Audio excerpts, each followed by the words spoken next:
especially in the Big 12, like every game is so important, right? If you blink, they can run you out of the gym. Well, I mean, the place is packed an hour before the game. Hypothetically, they should be blowing y'all out. It's hard to replicate this in any other facet of life. Man, that's really nice. I gotta throw that on.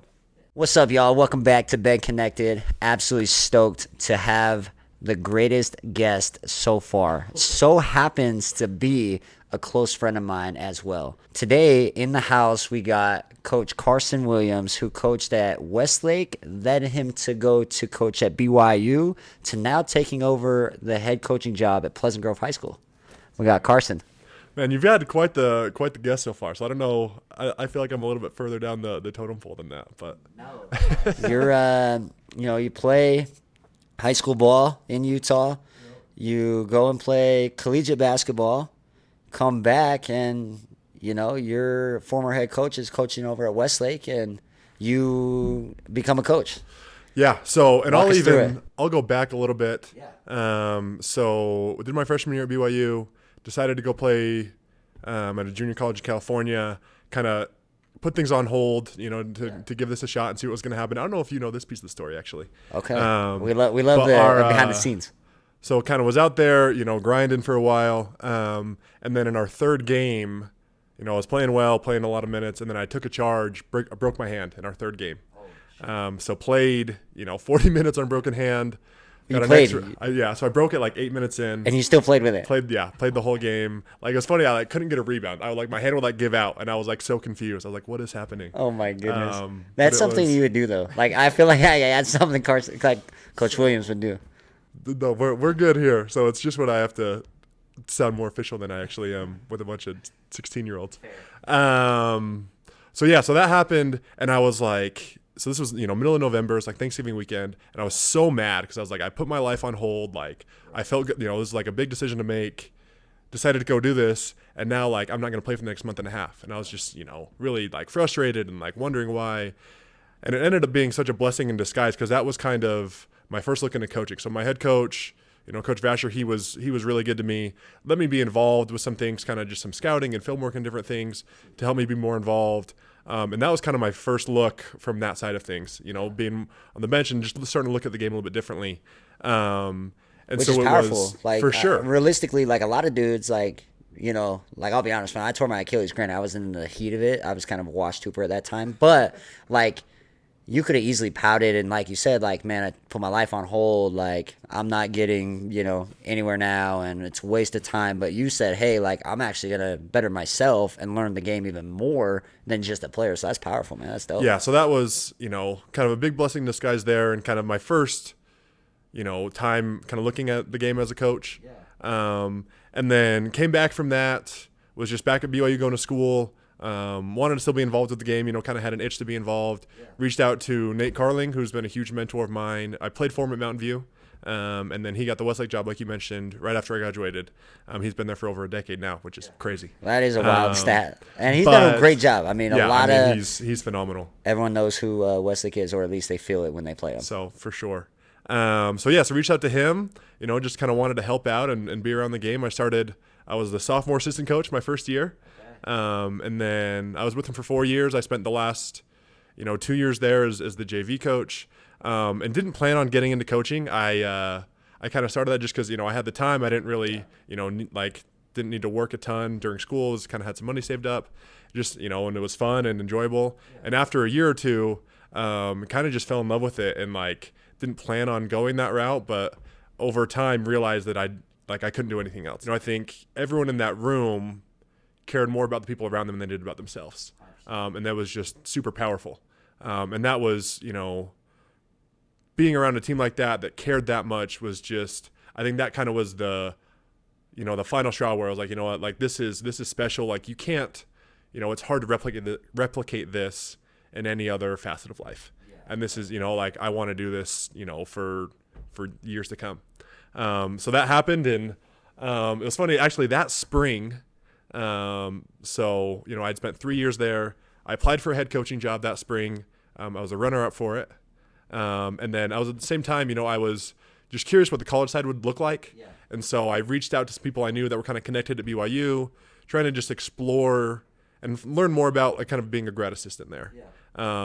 and was supposed to have a conversation with Coach Pope, who I had no idea who I was at the time, but there just wasn't really any real opportunity.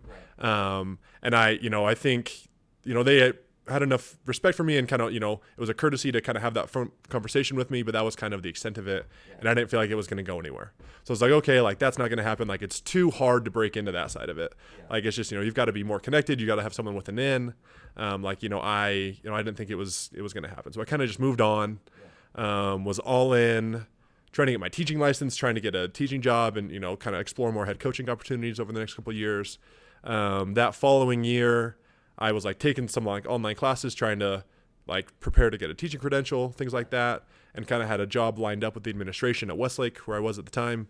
And then that following spring, so after, another season, lost in the semifinals, had another great group of kids that really just figured things out at the end. And it was, it was a lot of fun. So isn't it crazy? Like looking back on different teams. I mean, obviously like as a coaching staff, like we looked and we talked and we're like, hey, like, this team's going to be good and this player's going to be good. And then they like kind of surprise you doing even more. Or sometimes it's like they surprise you in the other way too. But sure. There were some big growing pains in there, but they figured it out, right? They learned the hard lessons and played their best basketball when we wanted to. And, didn't shoot the ball well in the semi. That was a team I thought after winning that game, I thought we were going to win the championship. Lost to Corner Canyon, lost to, your guest a couple weeks ago, Brody Kozlowski, just – he was allergic to the rim, just swishing everything that night. That dude cooked in that game. Like I think he had like 16 straight points in the second half. Like he went off. Frustrating. Yeah. We all love for my boy Brody Kozlowski. That's my guy. So after that, that season ended, and then I kind of had this. I was going to interview for this this teaching job at Westlake. And then I get a text out of the blue in the middle of March from Brad Kitchen, who has become a good friend of mine now. And it was like, hey, we're kind of looking at I'm looking at replace. He was a GA at the time. And he said, I'm kind of looking at replacements. Your name came up. Would you be interested? And we kind of started to have a conversation.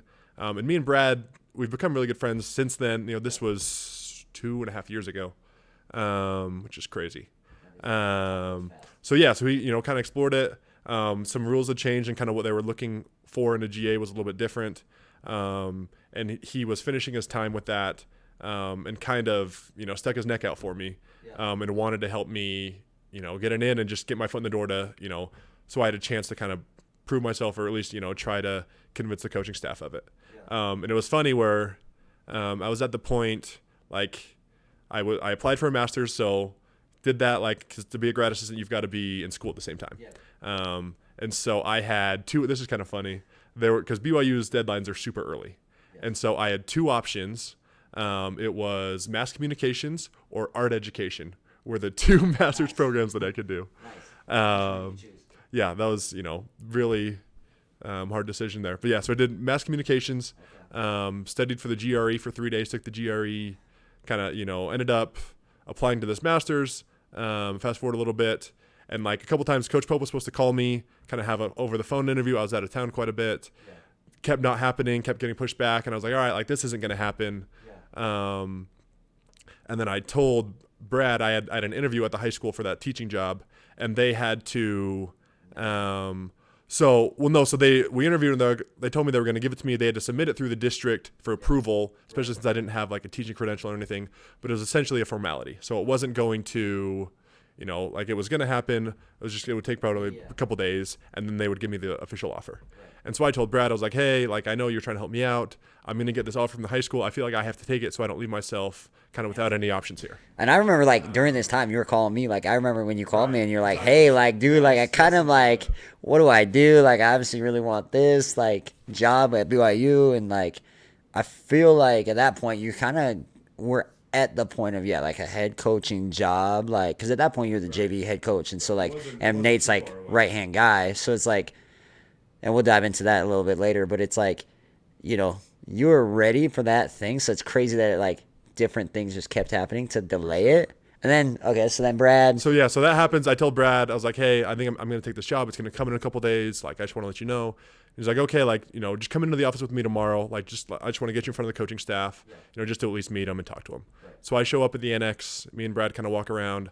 I sit down with Coach Pope for, 15, 20 minutes. We have a good conversation. So I had that conversation. He's like, hey, if you get into school, like we need somebody, kind of right away. If you can't commit now, like because I had, a bunch of commitments and things I was doing with some AAU ball and different things. Yeah. It's like, if you can't commit till later, like I understand, I just can't guarantee a spot. Right. Fast forward a couple days, got into my master's program.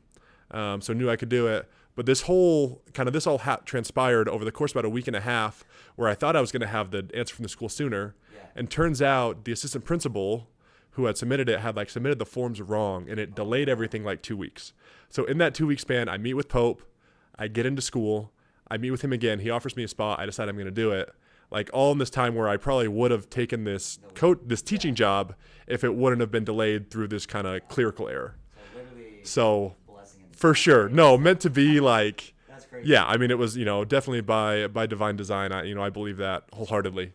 So kind of, jumped in with 2 feet and, was trying to figure out, the collegiate life and how to be a grad assistant and, kind of grinding through that and just, absolutely loved my 2 years there. Was challenging in a lot of ways and, but just memories and people that, I've got so much love for. And I'm sure we'll get into that a little bit more.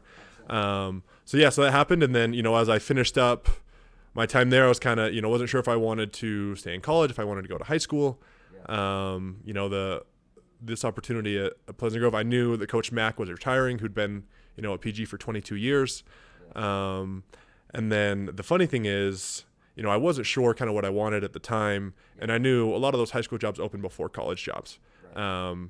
And I wanted to kind of see both options out just to see what was out there. Yeah. So I was hoping it was going to be a slow process with Pleasant Grove. And so I applied on a Monday. I got so they opened it on a Wednesday or Thursday. The following Monday, I get my application in. I get a call that day. Actually, so during practice, I have a missed call. And then after I called back, it was our assistant principal asking me, if he's like, hey, can you come in for an interview on Wednesday? And I was like, well, I'm actually going to be in Iowa. We leave Tuesday morning. Because at this point, you're still in the... Correct. We're still in season. Yeah, you're in season so at we are BYU. Towards the end of conference play, in the middle of the Big 12, in a good position for the NCAA tournament. Right. And I'm, and the funny thing is, so he tells me, he's like, can you come in Wednesday? I was like, no, I'm going to be on, in the Midwest. Yeah. So he's like, okay, we'll do a Zoom interview. And I wasn't, very prepared. And especially since I wasn't going to be there, I wanted to kind of leave some stuff with them. For sure. And so, I got done with kind of my stuff, BYU, probably 7 or 8 o'clock. I think we had team film at 8 a.m. And then we had practice, and then we were flying out at noon. And so I stayed up until probably 2 or 3 in the morning, kind of getting this binder ready, some stuff that I'd already done, but making a bunch of tweaks of kind of content to leave with the hiring committee. Got that done around 3, woke up at 5:30, kind of put these binders together, took them over to the high school, dropped them off, met the principal there briefly, and then hurried back to be on time for film. And then, we left that day. And then Wednesday was a game day. Kind of, right before our pregame meal, I had our interview in my hotel room. It was funny, all the guys knew that I had this interview, so they were all asking, kind of curious how it went. So that was on a Wednesday. And then the following Tuesday, we're in Kansas City at this conference tournament, 6 days later.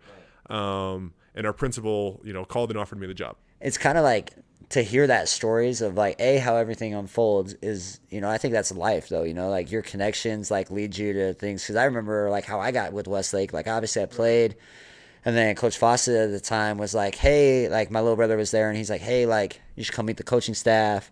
And they were kind of well, we don't have really anything for you, but you can come hang out and be around the team. And so that's kind of how I got involved in it. And cause I knew a lot of them. And then obviously just different relationships and connections just allowed things to progress. And let's just get it on record.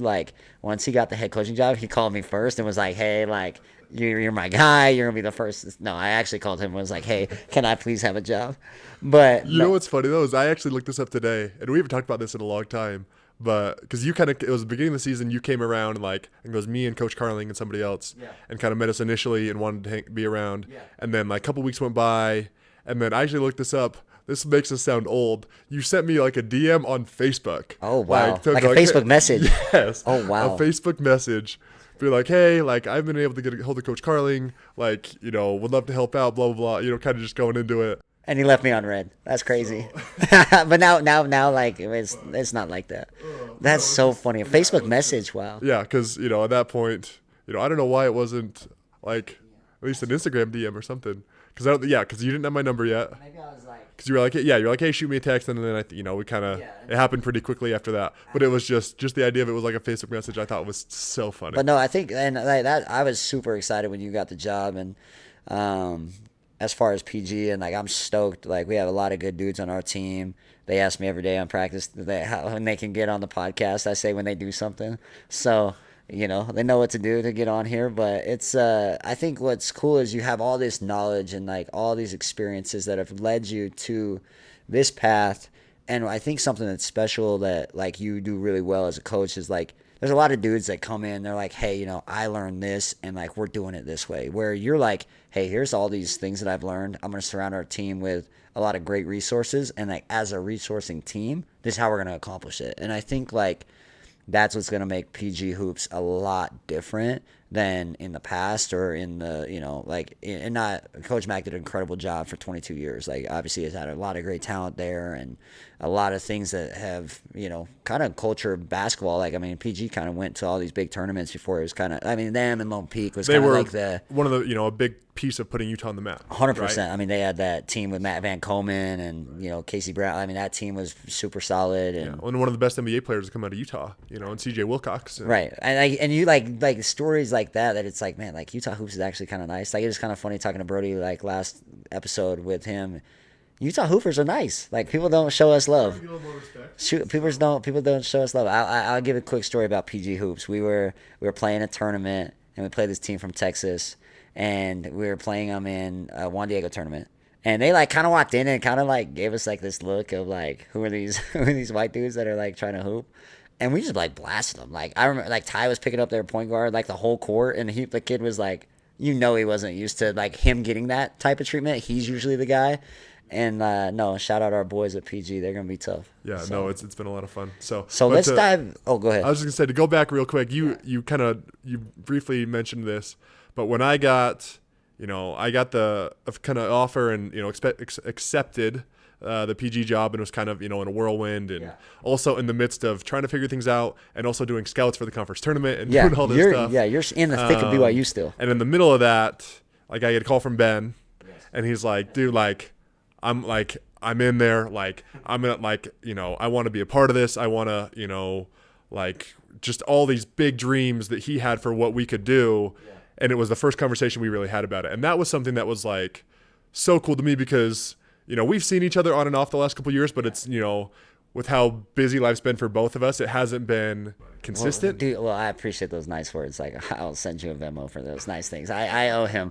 But the funny thing about it, though, is like we would always joke around, like at Westlake, like I'd be like, hey, when we run our program, like, this is what we're going to do. This is how we're going to do it. I just didn't think it was going to happen that fast. I was like, when you, like, got the job and it was all like, because I may or may not have had an insider scoop type thing that I knew you were going to get it. And so I was like, oh, my gosh. And then it drops on Instagram that you got it. And I was like, let's go. Like, I literally remember I told my wife, I was like, hey, like, I'm all in on PG Hoops. Like, we're going to freaking be good. I was going through their stats. I DM my boy Makai Peterson and was like, yo, tell me everything about the players. Tell me who's who, like, what they do, why they do it. And I was like, like he said, I was all in. But, I mean, our whole team, our whole staff, I mean, is dope. Like, we got some really good dudes this year.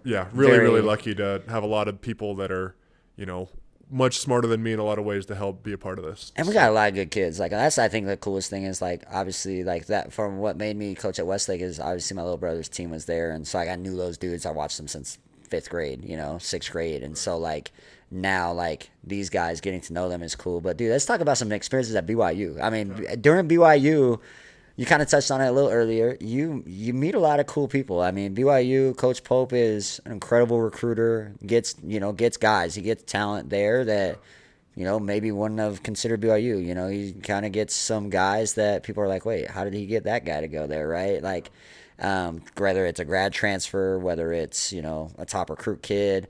But let's talk about this year. Y'all play Kansas unbelievable hype game. I talked to Trey Stewart a little earlier on the episodes, and Trey was like, everyone came up to me and would just be like, okay, well, how do you think you're gonna do? Well, how do you think you're gonna do versus Kansas?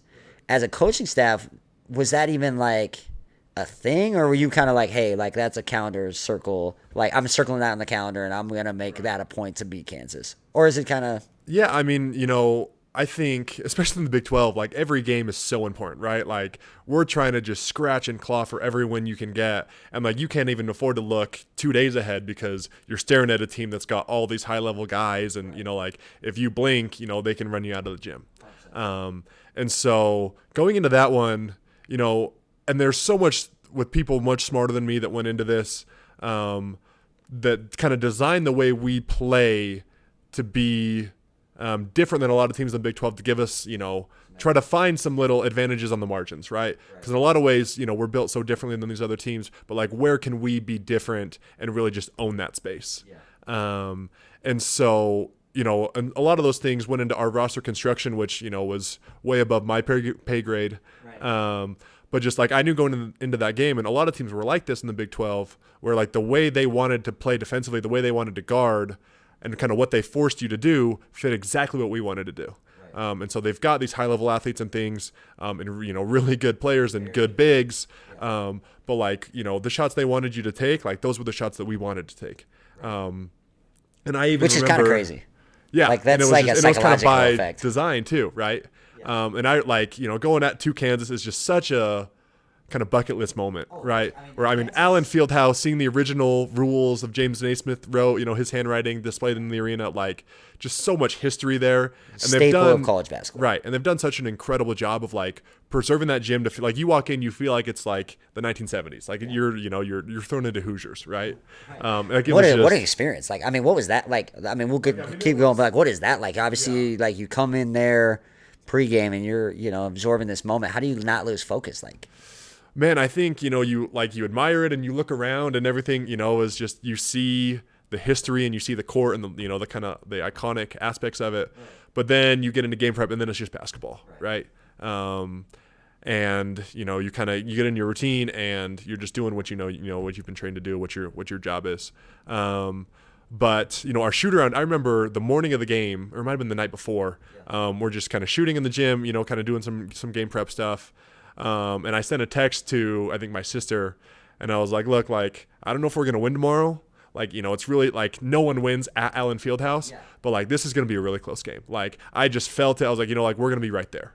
And everyone's like, you know what, you're crazy. Like, you guys are going to get blown out, whatever. But it just, there was just this kind of calm confidence to the group and just, in what our game plan was and just kind of a belief in each other. Where everybody knew, like, what, we got a chance to go do this. Yeah, to make a very big noise. Like, beating Kansas at Kansas, and for the guys, right? Like some of those guys, like you look at like a Jackson Robinson, like right, like a dude like him who's looking at the draft, and that game matters, especially a little bit more, right? And you got all the guys at Tiki Khalifa, like you got kind of, and that was what's interesting about that team is like you said, it makes more sense now. You played different guys at different times, and as a fan, I'd be like, what are they subbing him in for, like, right here, like, in this moment? And then it's like a couple good things start happening, and you're like, oh, okay, maybe that makes sense, And so how is the preparation for a game like that? Obviously, it's pretty much like you're prepping for a normal game for you, but, like, you're in Kansas, you're prepping for the game, it's a big moment. Like, what is a normal preparation day for you like that? So much of it is just kind of keeping your routines, right? We had the different assistant coaches kind of were in charge of or assigned different scouts. So I don't remember who it was that game, but you kind of have one assistant coach that's running a lot of things. And, we kind of had a routine we always did where, night before, we usually fly in, we have dinner, we go to the gym, kind of shoot around, just get a feel for it, try to get a little more comfortable. Yeah. And then we'll run through some scout, do some review, have some fun, do some shooting games, whatever. And then day of, it's film in the morning, kind of some review, some downtime, get off your feet. We'll do a shoot around early in the day, where we have the same routine we do, whether we're at home, whether we're on the road. It's the same every single game. Nice. Which probably helps the guys, like just to kind of say, okay, this is what we're doing, this is how we're doing it. Like, so that's smooth. So kind of go through all that. And like I said, there was just, I think the confidence kind of built throughout the day. We're like, you know what, like we can do this, right? Like, this is something that we can go shock these people and show that, we're better than people think. And so, yeah, you kind of, you get into game prep and, like the crazy thing is like a place like Kansas, I mean, their fans are just nuts. They do such a good job. Like, it's so cool. I mean, the place is packed an hour before the game. Oh, wow. Right. And they're doing these kind of coordinated cheers and they're loud. Because the Rock's crazy too, benches, though. Like right. the Rock is wild too. So like the Rock has a very good persona. So like to say that, like, hey, like an hour early before the game at a BYU where and that happens as well. They're crushing at BYU, right? And people wait in line and they do such a good job of being early, kind of in the Rock and those BYU games. But this is like the whole arena, right? Like not just the students. And it's like, versus BYU. Like no offense, packed. but it's like they should be blowing y'all out. So like right. we're not the game that they're. Yeah, they're not the game. Right. They're like, hey, like I mean, they're probably thinking like, okay, we can't lose to these guys, like just to be upset. But like they're not like it's not a Duke game. It's not Kentucky. You know what I mean? Like as far as like a rivalry, so. They're an hour early doing cheers together. Yeah, I mean, it was just so cool. And like you kind of catch yourself admiring it. You're like, okay, kind of got to zone back in. I always love looking for pictures of Carson. Like he would always have the best photos of like on the BYU basketball page. Like if you ever want to go look, and it's like when they're scoring and Carson's just yelling. You and Nate Austin, bro, always had the best just freaking photos. Yes. Shout out my guy Nate. Yeah, no, we had a lot of fun together. So the game's going, and then was there a time where like obviously pregame you felt it and you were like, hey, like we're gonna be in this game. Right. Was there a time in that game that you guys were like, hey, we're gonna win this freaking game? Or did it just kind of think flow? Our guys were just, and Coach Pope actually told this story shortly after the game because there's one point, a couple calls that we're frustrated with that don't go our way. Yeah. Coach Pope gets a tech going into a timeout that, he, didn't feel like he really deserved. That's the water, right? No, that was a different one. Situation. Different tech in there. Different tech. So that's a different story. Surrounded Bridges.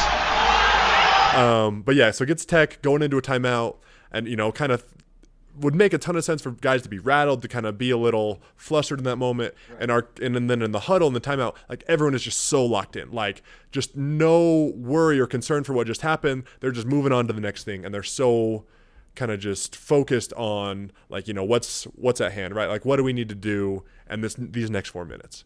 And so that was just super cool. Like, they couldn't be fazed by anything that was outside of their control. Like they were only thinking about the things that were going to enable them to win this game. And that's the point where I'm like, man, like, these guys, like they want it and their minds are exactly where they need to be. So then you win, right. you end up winning. And then, bro, people are at the airport like 2 a.m. in Provo. And before that too, this is like just one of my core memories of being on staff there where we're in the locker room after the game. And it's unique at Kansas where to get from the locker room to the court, you actually have to walk through the concourse. Okay. So they kind of, they've got this tape. Is it kind of rowdy though as you like do that? I mean, there's a bunch of people around you, right? And like they kind of get the tape out and hold people back, and you kind of walk in the middle of the fans. But also after the game, it was so cool though because we have the party in the locker room, and we're throwing water bottles and having a ton of fun. As we come out, like anyone can access within 30 feet of the locker room. Oh, wow. So the 400 or 500 BYU fans, whoever's there, they're all congregated outside the locker room. Yeah. And so as we walk out, like just, no one left. They're all right there, like, just high-fiving you and mobbing you. And it was just such a cool moment. Chanting BYU. Yeah, I had some family that, like, my parents were there, my aunt and uncle were there. So that was just such an incredible moment. And I remember, like, watching the game, too. And, like, yeah, like you said, like, there was a couple times where I was like, oh, man, like, okay, like, we're close. And then, like, a couple of, like, things happen. And you're like, okay, like, never mind. And then it was like, okay, we're back in it, and then it was like, oh crap, like a couple other things, and so like to hear the insider, big shots late too, big shots, Jax, Dallin. But since you're such a BYU fan, I wanted to do something special for you. I teamed up with my guys over at Lodge 33, the best hat in the game. I wanted to shout those guys out, and if you use code Connected, you get 25% off. But beyond that, I got you, my friend, a BYU hat. Oh man, just for you. This is sick. Yeah, so I want you to make sure you get styled up. So I had to make sure my boy was taken care of. Man, that's really nice. I gotta throw that on. Yeah. So shout out Lodge 33. We also usually at this same time we usually give out some dunk cookies from my guys, from my people over there at Dunk Cookies out in Saratoga Springs. Carson is actually on a no sugar kick right now, but so how we compensated that, we obviously love our Dunked partnership. We absolutely love them. What we're gonna do is we're gonna get dunk cookies for our guys over at PG Hoops and bring it to the team instead, so they can partake of the sugar instead of Carson. Perfect. So Instead of me putting on calories I don't need, even though they are. Here's the thing: if I have one, I'm gonna have like 12. 100%. Like that's how I am. The self control is just non-existent with how good those things are. For me, like I've seen the connections in life bless me in so many different ways, whether they're good or bad, right? And I think every connection you make with someone is a good one to some degree, whether it's, like I said, good or bad, like because it's a learning experience. And I feel like that's what connections are. Like there's a lot of people that are like, oh, I'll be cool with you until you're this, or I'll be cool with you once you get to this, where like the real connection is like, okay, the authentic relationship behind it. And I think like you are a prime example of that with all your connections too, like of your life. I mean, you talk about with Brad Kitchen getting you into the door and Brad saying, no, come to the school with me. Now, that happening led you into other things, right? The principal that you had connections with that fumbled the bag that now turned you into getting you at BYU. You know what I mean? Like it's crazy how all these things happen. So like I would say, what connections or how have you been connected? You know what I mean? Yeah. Man, I think I've been connected. I've been blessed in so many ways, with people around me. And, you mentioned Brad and I talked about that earlier, but and me and him actually had this conversation a couple months ago. We were out at a tournament together and we didn't know each other very well kind of when he tried to help me out. But that's been such a pivotal moment for me and something that's been a really big learning experience where we were kind of acquaintances. We knew a ton of the same people. Yeah. But he, kind of went out of his way to kind of throw me a bone, try to help me out, even without us kind of having that close relationship at the time. And it's, it's come since then. But that's something where I was just so appreciative of that. And it really, kind of changed the landscape of my future kind of in this coaching landscape in this world. By him, vouching for me as someone that Coach Pope had a ton of trust in, that had, they'd worked together for the last 2 years. And without that, I really don't think I get that opportunity. And, that's something where, I've tried to pay that forward as well, where it's how can people that, I know that, I might not have that close relationship with, but how can I, help those around me and maybe, make those connections for them or help them along, and just do the right thing, even if there's not a personal benefit or, I might not know this person, completely well, but well enough to try to lend them a hand in that stuff. Right. I am super excited to watch what you do, obviously, because I'll be there at PG, and just continue to what you do in as far as connections and life. And, anyone that doesn't know Carson will get to know Carson, I think. And I think a lot of people will see what he does to this program because of who he is and what he can turn these guys into. And, appreciate you coming on. It's super fun. I was excited when you and I talked about hopping on because I was like, it's easy to talk anything with Carson. So yeah, thanks for having me on. Appreciate you coming on. And again, shout out our partners, Lodge 33 and Dunk Cookies. Until next time, make sure to follow, subscribe.